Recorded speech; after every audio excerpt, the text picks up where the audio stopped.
There's a push to repeal a law you might not have heard about. It deals with who can file a wrongful death lawsuit filing a death due to medical malpractice. Our Jacob Murphy following this story for us tonight. Been putting in quite the legwork over the last couple of weeks. And Jacob, critics of this law calling it a slap in the face of grieving families. That's pretty strong language. It is strong, Ben. And this law states that if you are an adult over 25 who is single and has no minor children and you die due to proven medical malpractice, your surviving family members cannot sue for damages.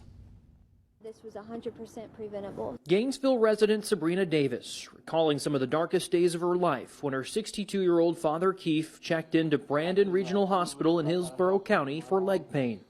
It still hurts really bad. He took this video to update family. 3 days later, My father went to stand and he died. claims of negligence, now confirmed by the state investigation, show doctors ignored a medical history of blood clots, did not prescribe blood thinners, instead encouraging physical therapy. Davis says an independent autopsy confirmed as soon as he stood up, the clot raced to his heart, a fatal blow. I'm upset. I'm still hurting. And to explain this to my child, how his grandpa went in for knee pain and now he's in a bag of ashes in my dining room, it's an extremely hard thing to explain. Davis, like most others in her situation, found out the hard way there would be no salvation from the courts. It's pretty heartbreaking to have to tell so many people no when they contact us to see if anything can be done. Tallahassee plaintiff's lawyer Dana Brooks says she has to explain the law to families 5 to 10 times a month, yet she doesn't see lawmakers repealing the law anytime soon. They're going to pay attention to the people with the biggest and the loudest voices, and those are usually not victims. But still, the push for reform is on. Davis and others with similar stories held these signs at the Capitol, each with heartbreaking messages of loss, hoping to persuade lawmakers. So far, the bills have yet to be heard in committee. We're up against a huge community that wants to keep this bill in place. Brooks argues insurance companies are the most to blame, but the Florida Chamber of Commerce has also opposed getting rid of the law,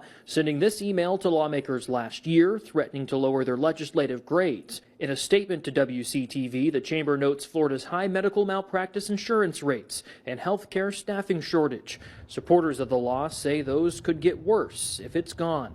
But Brooks argues insurance companies keep the rates intentionally inflated. For Davis, loss now fuels a fight for change. When someone dies of medical negligence, accountability is non-negotiable. And I should note this really isn't a new fight on the Capitol Hill. Last year in 2021, there was a bill that actually passed the House that would have changed this law. It didn't make it any farther than that. And this year, its fate seems even more uncertain. As I mentioned in the report, there are no signs of it being heard in a committee yet. We'll, of course, keep you updated. But for now, reporting live in the studio, Jacob Murphy, WCTV Eyewitness News. Lots of families out there searching for answers, hoping that someday this changes. It's not the financial part. It's just getting justice for their loved ones that eats at them. Well, you said a lot of people are hearing this for the first time and going, yeah, that's incredible.